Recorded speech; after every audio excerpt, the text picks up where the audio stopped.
Hey, this is Dave DeCamp from antiwar.com. This is anti-war news for Thursday, March 2nd, 2023.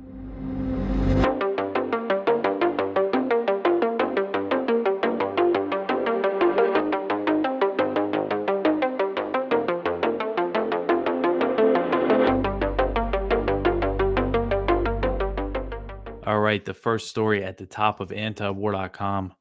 The House votes to keep sanctions on Syria after the earthquake.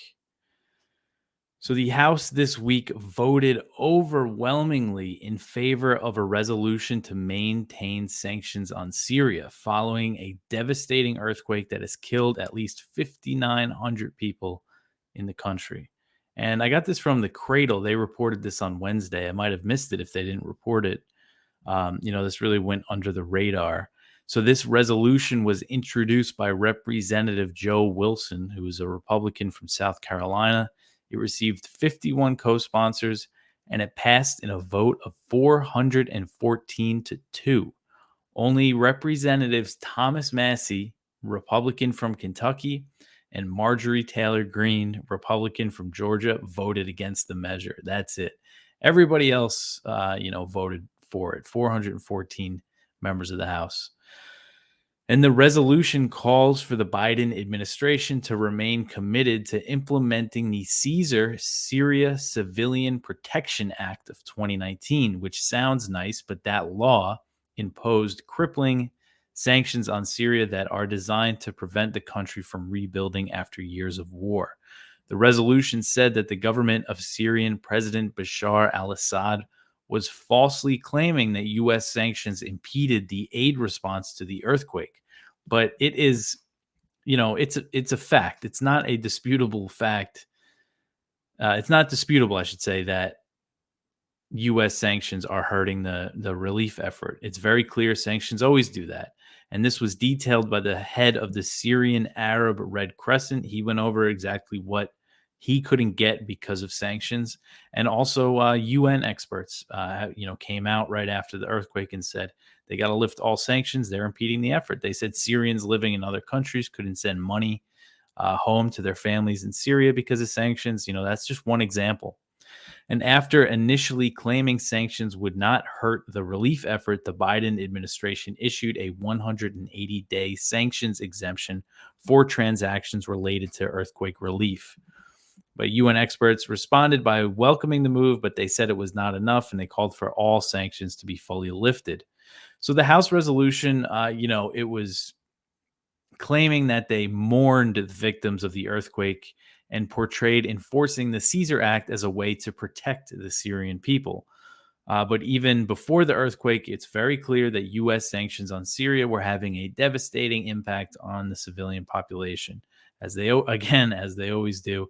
And I linked to there a report from Elena Duhan, who's a UN special rapporteur on sanctions. Secretary of State Antony Blinken acknowledged in 2021 that it was U.S. policy to oppose the reconstruction of Syria after war. That's going to hurt people in the country no matter what. They can't deny that. But the way this is covered, in the mainstream media is just so ridiculous and absurd. So again, that resolution said that, they were mourning the victims. Business Insider had a story about Green and Massey voting against the resolution, and they completely mischaracterized the bill. The report said that they voted against mourning the 50,000 people killed in the earthquake. That includes Turkey. Most people that were killed were in Turkey. But the article made no mention of the fact that it supported maintaining these crushing sanctions on Syria. And then they inferred that Green voted for it because she likes Putin or something. I mean, just completely ridiculous how this gets reported. And one reason, I focus on these serious sanctions and sanctions in general, something I focus on is because a lot of Americans don't realize, how brutal they can be. And, they're not a peaceful alternative to war. They're economic war. And if there was a country in a position to sanction us the way the U.S. sanctions other countries, and they did it and bragged about how they destroyed our economy like U.S. officials do to these other countries, how would we look at that as anything else than an act of war? Bragging that they're ruining, making our lives harder because of things that our government does. What if They wanted to sanction us after the invasion of Iraq. Again, there's not really countries that have the power to really hurt us like that, but it shows, we're making enemies all across the globe, because of these policies. And I just mentioned at the end of the article, on top of the sanctions, the U.S. has its occupation force in eastern Syria, 900 troops, and they back the SDF and control 1/3 of the territory. Matt Gaetz, introduced a resolution to pull U.S. troops out of Syria. I haven't had any updates on that yet, but a vote might be coming on that soon. Unfortunately, Gates voted for the sanctions, to keep the sanctions in place. It's not like it's new sanctions, but it's voting to keep them in place after the earthquake. That's explicitly what the resolution said, called on the Biden administration to do. Again, it is symbolic, but I think it really shows how cruel U.S. foreign policy is in this area. All right, the next one here, a Zelensky aide says that Ukraine might pull out of Bakhmut. So this is similar to the one I wrote up yesterday, but this was an economic advisor to the Ukrainian president, who said on Wednesday that Ukrainian forces might pull out of the eastern city of Bakhmut, where they have been taking heavy losses. So this official said, quote, "Our military is obviously going to weigh all of the options. So far, they've held the city, but if need be, they will strategically pull back. We're not going to sacrifice all of our people for nothing," end quote. So his comments came after Zelensky said the situation in Bakhmut was getting more and more difficult. So while Ukrainians are signaling a possible withdrawal, there's Yevgeny Prigozhin, who is the head of the Wagner Group, which is the Russian mercenary outfit, he said on Wednesday that there's no sign Ukraine's pulling out. And he says that they're reinforcing their positions. He said, quote, "The Ukrainian army is deploying additional troops and is doing what it can to retain control of the city. Tens of thousands of Ukrainian soldiers are offering fierce resistance, and the fighting is getting increasingly bloody by the day," end quote. So it continues to be a really heavy, bloody battle. And again, that American Marine that's been fighting over there said that the average lifespan of a Ukrainian soldier in what he called the meat grinder was only 4 hours. I put in a map again from South Front about that shows how Russian forces are encircling the city. It's the same one from yesterday, so nothing new there. But again, they just seem to be closing in on that city. And this is really the big main battle. There's fighting going on, of course, in the south and other places in the east, but the main battle still is around Bakhmut. All right, the next one here. Russia says that it might continue talks with the U.S. on the New START treaty. So this is Russian Deputy Foreign Minister Sergei Ryabkov. He said on Wednesday, he left the door open on continued contacts with the U.S. on the New START treaty, which Putin officially suspended. He signed a law on Tuesday suspending Russia's participation, and they have formally notified the U.S. And the New START treaty is the last piece of nuclear arms control between the U.S. and Russia, and it puts limits on the deployment of nuclear warheads and launchers.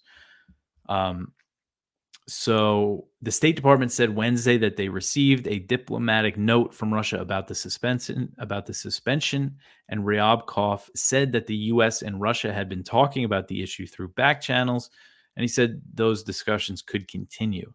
He said, quote, "I can confirm that in recent days we have had discussions on the New START issue through closed channels. This is an indisputable fact. The discussions may continue," end quote. And so far, there's no sign Russia is planning to change its nuclear posture, that there doesn't seem like they're going to move to violate these limits of the deployments of their nuclear weapons. So there's a chance that it could still be kind of followed, this treaty for now. And Ryabkov reiterated Russia's position that the suspension will be changed once the U.S. takes steps to de-escalate tensions over its support for Ukraine. But he said he has not seen any signs that the U.S. is willing to do that.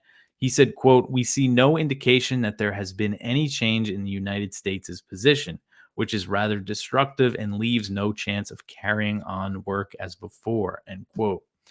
So his suspension, Russia's suspension of New START, I just mentioned at the end of the article because you got to keep this context in when I write stories about this. It's sort of the culmination of the crumbling arms control treaties between the U.S. and Russia and the lack of diplomacy. And the U.S. started pulling out of arms control treaties back in 2002 when the George W. Bush administration pulled out of the Anti Ballistic Missiles Treaty. And then it was the Trump administration that pulled out of the INF, which banned short, medium range ground launch ballistic missiles. And Trump also pulled out of Open Skies, which allowed unarmed surveillance flights over participating countries. All right, the next one here is interesting. It's from NBC, and they sent a reporter over to Crimea to talk with locals. And they all said that they don't want to be quote unquote liberated by Ukraine, as Ukrainian forces keep saying that they're going to take Crimea. And the video is in here if you want to watch it. It's interesting. It looks like an honest assessment of the situation in Crimea, which is surprising from NBC. So if you want to go check that out, and that's something I always mention too, is that polling has shown that the people that live in Crimea are overwhelmingly happy to be part of Russia, and some of the people that this guy talked to said if Ukraine comes, we're going to fight. All right. The next one here, this is from Kyle Anzalone over at the Libertarian Institute. The U.S. seeks to drum up support for sanctions on China. So the Biden administration is pressuring allies to sanction China if they go ahead with sending arms to Russia. Reuters reported this on Wednesday. Top American officials have claimed that the Chinese government is considering providing weapons for Moscow's war in Ukraine. According to Reuters, the talks on expanding the economic war with China are in the preliminary phase. It is unclear what sectors of Beijing's economy the U.S. will seek to blacklist. The White House hopes at least its allies in the Group of Seven will agree to sanction Beijing. In recent weeks, American officials have renewed accusations that Beijing could provide weapons to Moscow. So again, these claims continue, and there's no evidence that they've sent weapons yet. And China's saying they're not gonna, and they're pushing peace deals, and they are saying that the war should end, that negotiations should happen. But still, the U.S. is looking to be ready with sanctions. I guess if they do take that step, who knows if they're actually considering it, because we know the U.S.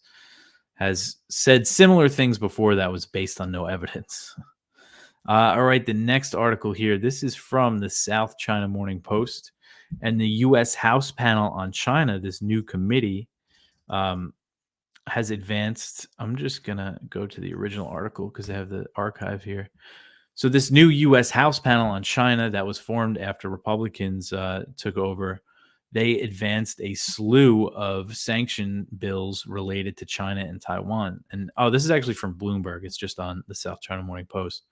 But this is, I'm sorry, I got this wrong. This is the House Financial Services Committee. On Tuesday, they advanced a raft of China-related sanction bills, a sign of increasing hawkishness in the Republican-controlled chamber amid strained relations between Washington and Beijing. So this is the House Financial Services Committee. So sorry, I was wrong about which committee this was, but I just wanted to go through some of the China-related bills. One would allow the Treasury Secretary to bar Chinese officials and their families from receiving services from U.S. financial institutions. One would pressure the IMF to oppose an increase of the Chinese renminbi in special drawing rights. One would direct U.S. officials to exclude Chinese officials from meeting of the G20. They don't want Chinese officials to go to the G20 meetings. That seems pretty ridiculous. One would direct U.S. officials to support Taiwan's membership in the IMF. One would require Treasury to issue a report on the economic risks from the Chinese financial sector. One would pressure the IMF to advocate for more transparency from China on its exchange rate. So just an example again of how Congress is really working hard to raise tensions with China here, and take action against China in a lot of different ways. So just something to keep an eye on. All right, the next one here, a U.S. drone strike against Al-Qaeda reported in Yemen. So a suspected U.S. drone strike hit Yemen's Marib province, and AFP reported this on Wednesday, citing sources in the Saudi-backed Yemeni government. The sources claimed that the strike hit a house in Marib and killed a senior leader of Al-Qaeda in the Arabian Peninsula. That's AQAP.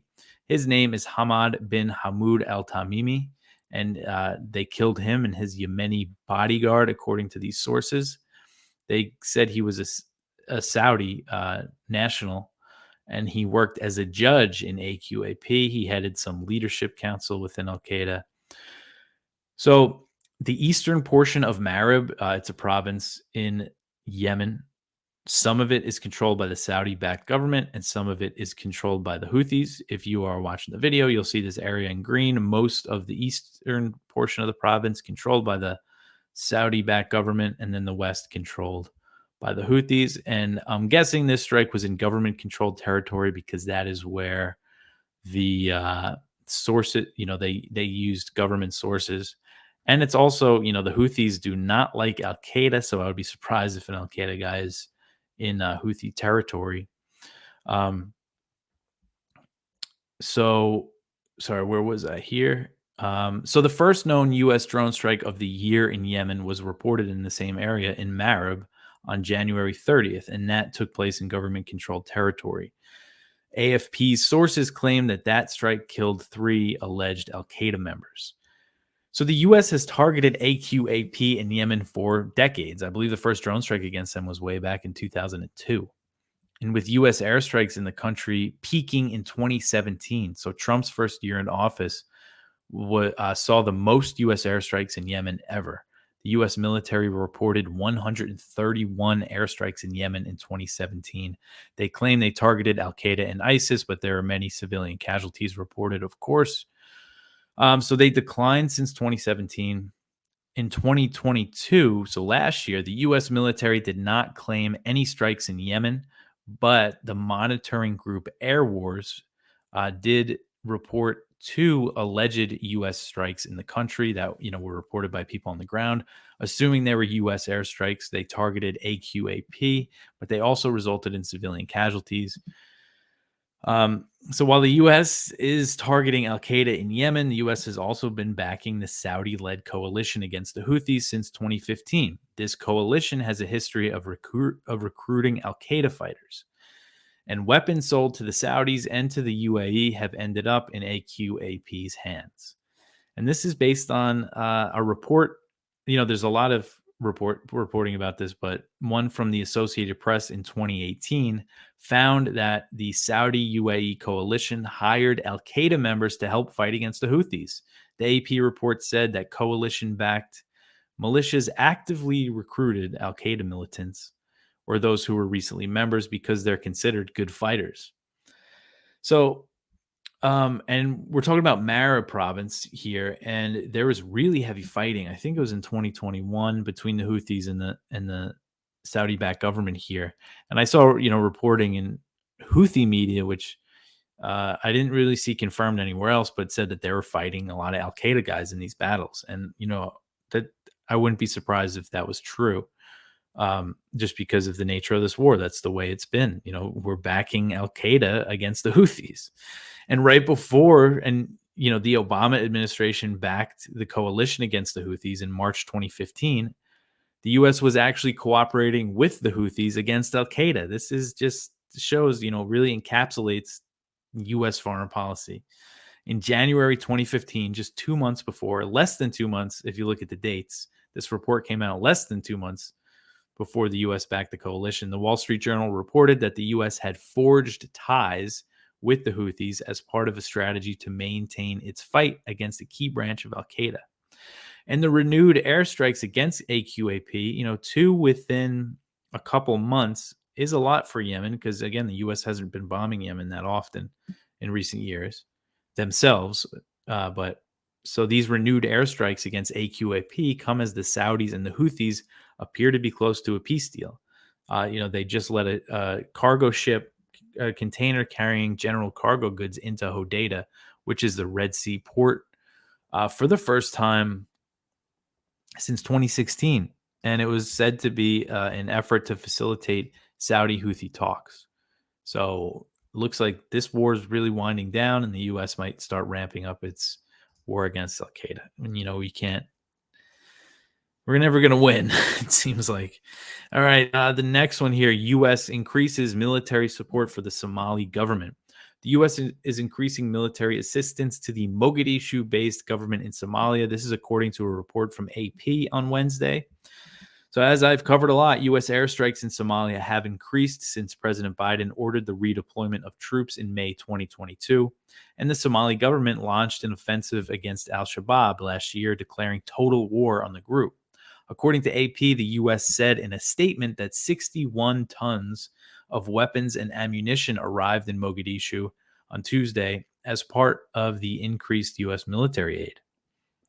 And also on Tuesday, the U.S. hosted a meeting on Somalia in Washington, D.C., that was attended by representatives from Qatar, Turkey, the UAE, and the UK. The countries said in a joint statement that they support the Somalis government's fight against al Shabaab. They said they're going to strengthen coordination on international security assistance, and they're going to try to get the UN to fully lift its arms embargo on Somalia so they can get more weapons in there. And Somalia's neighbors recently said that they would join the fight. And this is a sign, all these signs are that the war is going to significantly escalate. And this comes as Somalia is facing a severe drought. So, drought combined with war could really lead to another bad famine in Somalia. Ethiopia, Kenya, and Djibouti have committed to a search and destroy mission against al Shabaab. So U.S. Africa Command, they've reported 6 airstrikes in Somalia so far this year. That's in 2 months. And in all of 2022, they launched 15 airstrikes. So it seems like they're launching these airstrikes at a higher rate this year. And just a quick note on al-Shabaab. They are an al-Qaeda affiliate, and the U.S. military portrays them basically as the top, the war on terror isn't over. And it is going on mostly in Somalia right now. Also, the U.S. has stepped up, operations in Syria and Iraq, and again, Yemen, but Somalia seems to be the big one.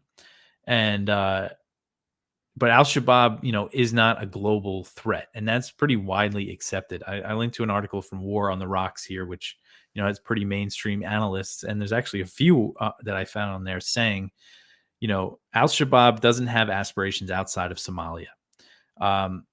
Although if the U.S. keeps bombing them, maybe they will, get motivated to change that. This is the risk, when we fight these wars. And al-Shabaab was born out of a U.S.-backed Ethiopian invasion of Somalia that was launched in 2006, and the group did not declare loyalty to al-Qaeda until 2012, after years of fighting the U.S. and its proxy. So that's just an important thing to always point out. Their first recorded attack was in 2007 against Ethiopian troops occupying Mogadishu. And they were the radical offshoot of the Islamic Courts Union, which had power in Mogadishu briefly after ousting warlords that were backed by the CIA. So the Islamic Courts Union came in and they seemed pretty good, but then the U.S. backed the Ethiopian invasion to oust them, and then the extremists, the more radicals in the Islamic Courts Union became al-Shabaab. All right, the next one here, the U.S. falsely claims that Iran is 12 days from nuclear material production. This article is from Jason Ditz. Speaking to the U.S. House Armed Services Committee, Undersecretary of Defense Colin Kahl falsely testified that Iran could make enough weapons-grade uranium for a bomb in about 12 days. Kahl claims that Iran's enrichment capacity has increased sufficiently over the course of the past 5 years since the U.S. abandoned the JCPOA, which is the nuclear deal. So this is interesting. You have this Pentagon official making this claim, which isn't true, because Iran is not stockpiling any uranium enriched beyond 60%, and they need over 90% for weapons grade. And they're not stockpiling anything like that. So that's Jason's point, is that his claim isn't true, but it is interesting that he's saying, we're not in the deal, the nuclear deal, so stuff like this is going to happen. And the Pentagon also recently acknowledged in their nuclear posture review that Iran is not trying to build a bomb. The CIA director also said that. Yet the U.S. and Israel are really threatening Iran. And the U.S. is saying, Israel can do whatever it wants against Iran. All right, the next one here. Huwwara should be wiped out, says Israeli minister. So there was a big incident in this West Bank town of Huwwara. There was a big violent rampage by Israeli settlers there after there was a shooting that killed, I believe, killed 2 Israeli settlers. And then they went through this town and things, burned buildings down and cars. I believe one person was killed. And it's really caused quite the controversy. There's always settler attacks on Palestinians. Um, it's something, if you look in our lower Israel Palestine section, you'll see almost every day there's stories about settlers attacking Palestinians, a lot of times on their property. So this is Bezalel Smotrich, who is Israel's finance minister, and he was also recently given the power over the West Bank, what Haaretz called making him the de facto governor. And Smotrich is also a minister in the defense ministry, and he's a settler, and he's the one that has power over this territory now that is, illegally occupied. What he said on Wednesday was that the state of Israel should wipe out the Palestinian village of Huwwara. And this is the village that, again, there was this rampage. And everybody is condemning this in Israel, except for really, the extremists like Smotrich. And again, he's part of the government, part of the coalition, and he has a lot of power. All right, the last one here, the Havana syndrome is not caused by a foreign weapon. So if you're familiar with the Havana syndrome, it's what they called these symptoms that U.S. diplomats first experienced in Cuba. They had headaches and they reported all sorts of brain fog and things like that. And then other diplomats in other countries reported it, some CIA people, and they call it Havana syndrome. And there's all these claims that it's like a energy weapon, used by like Russia or something. But a U.S. intelligence report has concluded, this is according to the Washington Post on Wednesday, that this Havana syndrome is not the work of a hostile foreign power using a mysterious energy weapon. So, an important thing to point out here is that these U.S. diplomats, a lot of them that have claimed to have been affected by the Havana syndrome, they're seeking compensation. And they have pushed the theory that it was the doing of a hostile power. But the Washington Post reported Thursday that 5 U.S. intelligence services have determined it's very unlikely a foreign power was responsible for the symptoms. And last year, the CIA said the same thing, said that the claims about Havana syndrome were unfounded.